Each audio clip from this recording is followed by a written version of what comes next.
చెప్పి ఒక awareness create చేసింది. స్లోగా నన్ను మోటివేట్ చేసి చివరికి నన్ను కూడా వాడు జాయిన్ అయిన కోచింగ్ ఇన్స్టిట్యూట్ తీసుకెళ్లి జాయిన్ చేశాడు. ఐఏఎస్ ప్రిపేర్ అవుతాను. సరే, నేను ఎప్పుడైతే కోచింగ్ ఇన్స్టిట్యూట్ కి వెళ్ళి జాయిన్ అయ్యి ఐఏఎస్ కోచింగ్ తీసుకోవడం మొదలు పెట్టాను నా ఎంట్రన్స్ ఎగ్జామ్ కి, నాకు స్లోగా అర్థమైంది ఐఏఎస్ ఒక జాబ్ కాదు, ఒక సర్వీస్. ఐఏఎస్ వస్తే నెక్స్ట్ 30-35 ఏళ్ళు మనం జనాలకు మంచిగా సేవ చేసుకోవడం కుదురుతుంది. నాకు బాగా అర్థమైంది అనమాట. నేను చాలా కష్టపడి చదవడం మొదలుపెట్టా, ఇష్టంతో కష్టంతో చదవడం మొదలుపెట్టా. అలా first time IAS entrance exam రాశాను. నేను ఫెయిల్ అయ్యా. ఫెయిల్ అయినప్పుడు నేను అనుకున్నాను, నాకు జాబ్ చేస్తున్నప్పుడు సరిగ్గా చదివే టైం దొరకపోవడం వల్ల నేను ఫెయిల్ అయ్యాను అనుకుని నేను నా జాబ్ రిజైన్ చేసి సెకండ్ ఇయర్ మొత్తం 24/7 ఐఏఎస్ కోసమే నేను ప్రయత్నించి సెకండ్ టైం ఎగ్జామ్ రాశాను. సెకండ్ టైం నేను ఫెయిల్ అయ్యాను. సెకండ్ టైం ఫెయిల్ అయినప్పుడు నేను అనుకున్నా ఇది బ్యాడ్ లక్ అయి ఉంటుంది, లేకపోతే నేను ఎందుకు ఫెయిల్ అవుతాను అనుకున్నాను. అని నెక్స్ట్ 1 year మొత్తం ఐఏఎస్ కోసం ప్రిపేర్ అయ్యి థర్డ్ టైం ఐఏఎస్ ఎగ్జామ్ రాశాను, entrance exam. Third time fail అయ్యాను. మీరు గమనిస్తే నా జీవితంలో 3 పెద్ద సక్సెస్ ఉన్నాయి. 10th పెద్ద సక్సెస్, +2 పెద్ద సక్సెస్, ఇంజనీరింగ్ పెద్ద సక్సెస్. దాని తర్వాత దేవుడు నాకు 3 పెద్ద ఫెయిల్యూర్స్ కూడా ఇచ్చాడు. ఐఏఎస్ ఒకటోసారి ఫెయిల్ అయ్యా, రెండోసారి ఫెయిల్ అయ్యా, మూడోసారి ఫెయిల్ అయ్యా. నేను ఎప్పుడైతే 3 సార్లు కంటిన్యూస్ గా ఫెయిల్ అయ్యానో నా కాన్ఫిడెన్స్ లెవెల్స్ అన్ని కిందకు వచ్చినాయి, నా మోటివేషన్ లెవెల్స్ అన్ని కిందకు వచ్చినాయి. నేను అన్నానే ఒక ఈగో ఉంటుందని, అది కూడా కిందకు వచ్చేసింది అనమాట. నాకే భయం పుట్టడం మొదలుపెట్టింది. నేనేంటి ఇన్నిసార్లు ఫెయిల్ అవటం ఏంటి, అసలు ఏం జరుగుతుంది, ఎందుకు ఫెయిల్ అవుతున్నానో నాకు అర్థం అవ్వలేదు. దాదాపు ఒక నెల రోజులు నాకు నేను అన్వేషించుకోవడం మొదలుపెట్టా. ఎందుకు ఫెయిల్ అవుతున్నా అని. కాకపోతే నాకు ఒక కారణం కూడా అర్థం కాల, నేను ఎందుకు ఫెయిల్ అవుతున్నాను.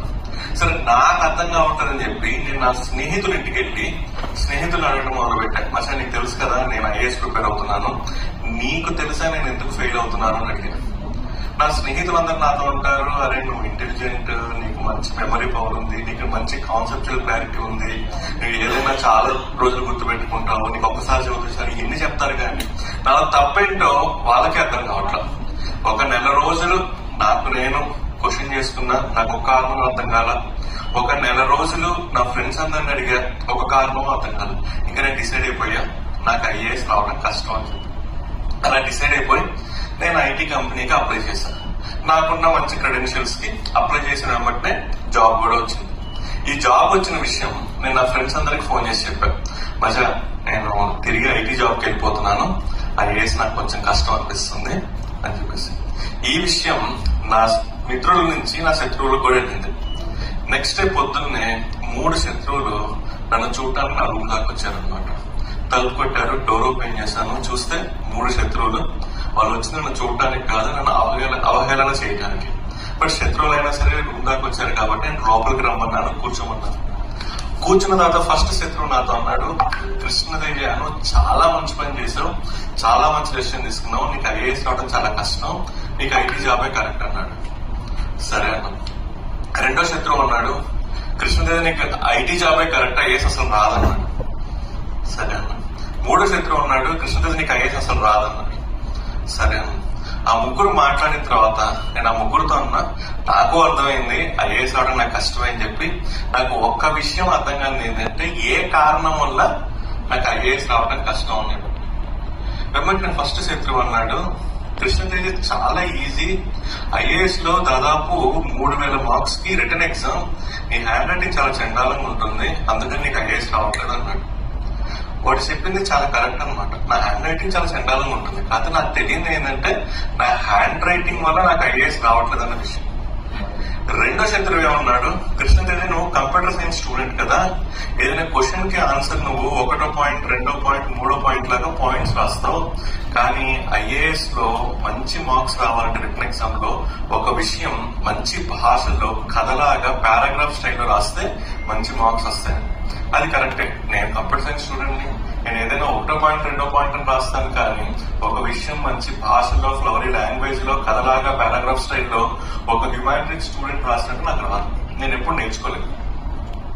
మూడో శత్రువు అన్నాడు, కృష్ణతేజని ఏది మాట్లాడినా చాలా సూటిగా మాట్లాడతావు, ఇంటర్వ్యూలో మంచి మార్క్స్ రావాలంటే చాలా డిప్లొమాటిక్ గా కన్విన్సింగ్ గా మాట్లాడాలి, అది నీకు రాదు, అందుకని నీకు ఐఏఎస్ రాదు. అట్లా 3 శత్రువులు నాకు 3 కారణాలు చెప్పి నా రూమ్ నుంచి తిరిగి వెళ్ళిపోయారు. తిరిగి వెళ్ళిపోయిన తర్వాత నా లైఫ్ లో నాకు ఒక విషయం అర్థమైంది. ఒక వ్యక్తి జీవితంలో పాజిటివ్స్ తెలుసుకోవాలంటే ఆ వ్యక్తి అడగాల్సిన ఎవరిని? అతని స్నేహితుడిని. అదే ఒక వ్యక్తి జీవితంలో నెగిటివ్స్ ఏంటో తెలుసుకోవాలంటే ఆ వ్యక్తి ఎవరిని అడగాలి? శత్రువుల్ని. అంటే మన శత్రువు యొక్క పని ఏంటి? 24 గంటలు మనలో తప్పే ఉందో వెతకటమే మన శత్రువు పని. సో మనకన్నా మనలో ఉన్న నెగిటివ్స్ ఎవరికి ఎక్కువ తెలిస్తే?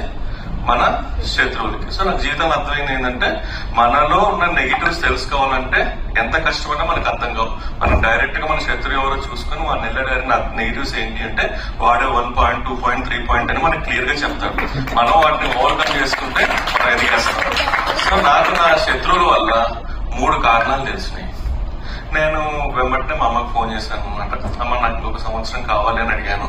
అమ్మ నాన్న కూడా ఒప్పుకున్నారు. తర్వాత 1 year నాకు టైం ఇచ్చారు.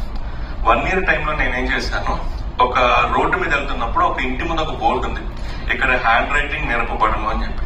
నేను బండి ఆపేసి బెల్ కొట్టాను. ఒక టీచర్ బయటకు వచ్చారు. నేను ఆ టీచర్ని అడిగాను, టీచర్ నాకు హ్యాండ్ రైటింగ్ నేర్పిస్తారా అంటే, కాబట్టి ఆ టీచర్ అంది ఇబ్బంది లేదంటే మీ అబ్బాయిని అమ్మాయిని తీసుకుని నేర్పిస్తాను. సో నేను అన్నాను మా అబ్బాయికో అమ్మాయికో కాదండి, నాకు హ్యాండ్ రైటింగ్ అంటే షాక్. ఇదేంటి 25 ఏళ్ల కుర్రోడు వచ్చి హ్యాండ్ రైటింగ్ నేర్పిమంటాడు. నేను ఆమెకు అర్థమయ్యేది చెప్పాను, నేను ఇట్లా ఐఏఎస్ ప్రిపేర్ అవుతున్నాను, ఎగ్జామ్ నాకు హ్యాండ్ రైటింగ్ ఇంప్రూవ్ చేసుకోవాల్సిన ఒక అవసరం ఉంది అని. ఆమె అర్థం చేసుకున్నాక 1 రోజులు హ్యాండ్ రైటింగ్ నేర్పించింది. 1 సంవత్సరం రోజు 1.5 నుంచి 2 గంటలు నేను హ్యాండ్ రైటింగే ప్రాక్టీస్ చేశాను. ఈ రోజు మా ఆఫీస్ లో ఒక ఫైల్లో నేను ఏదైనా రాస్తే మా వాళ్ళు అడుగుతారు, సరే ఇది ప్రింట్ అవుటా హ్యాండ్ రైటింగ్ అని అడుగుతారు. మంచిగా నేను నా హ్యాండ్ రైటింగ్ ఇంప్రూవ్ చేసుకున్నాను. రెండోది ఆన్సర్ రాసే విధానం. ఆల్రెడీ ఐఏఎస్ వచ్చిన ఒక మేడం ఉంది, బాలలత మేడం అని చెప్పేసి. నేను మేడం వాళ్ళ ఇంటికి వెళ్ళి మేడం అడిగా, మేడం నాకు ఆన్సర్ రాసే విషయంలో నాకు గైడెన్స్ ఇవ్వగలరా? మేడం రేపు రమ్మన్నాను. నేను రేపు వెళ్ళి కలిసాను. తర్వాత నెక్స్ట్ డే రమ్మన్నాను, నెక్స్ట్ డే వెళ్ళి కలిసాను. అట్లా ఒక వారం నెక్స్ట్ డే అన్నారు. నేను మేడం చెప్పిన టైంకి చెప్పిన స్థలంలో కృత్యంగా వెళ్ళి మేడంని కలిసాను అనమాట. 7వ రోజు మేడం అన్నారు, కృష్ణతేజ నాకు అర్థమైంది నువ్వు చాలా కమిటెడ్ స్టూడెంట్ అని, నేను నీకు ఒక ఆపర్చునిటీ ఇస్తా. నేను నీకు 365 ఎగ్జామ్స్ పెడతా.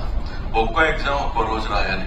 రోజు పొద్దున్నే 4 వచ్చి రాయాలి. మా ఇంటికి 3 గంటల ఎగ్జామ్ రాయాలి. అంటే 365 రోజులు రోజు పొద్దున్నే 4 వచ్చి 3 గంటల ఎగ్జామ్ రాయాలి. ఏ కారణం వల్లైనా నువ్వు ఒక ఎగ్జామ్ కి లేట్ గా వచ్చినా, ఒక ఎగ్జామ్ ఒక రోజు రాయకపోయినా అది నీ లాస్ట్ ఎగ్జామ్ అవుతుంది అన్నారు. నేను 365 రోజులు రోజు వర్షం పడిని గాలివానని ఏదైనా ఉని పొద్దున్నే 4 మేడం ఇంటికి వెళ్ళి 3 గంటల ఎగ్జామ్ రాశాను. నేను 365 రోజులు కంటిన్యూస్ గా ఎప్పుడైతే ఎగ్జామ్స్ రాశానో నాకు చాలా క్లియర్ గా అర్థమైంది ఒక విషయం, మంచి భాషలో ఫ్లవరీ లాంగ్వేజ్ లో సమాధానంగా ఎలా రాయాలి అని. అలా సెకండ్ దాన్ని కూడా నేను ఓవర్కమ్ చేశాను. 3వ కారణం ఏంటి? మాట్లాడే రీతి. ఆల్రెడీ ఐఏఎస్ నేర్చుకుంటున్న పిల్లలకి ఒక కోచింగ్ ఇన్స్టిట్యూట్ లో టీచ్ చేయడం మొదలు పెట్టాను.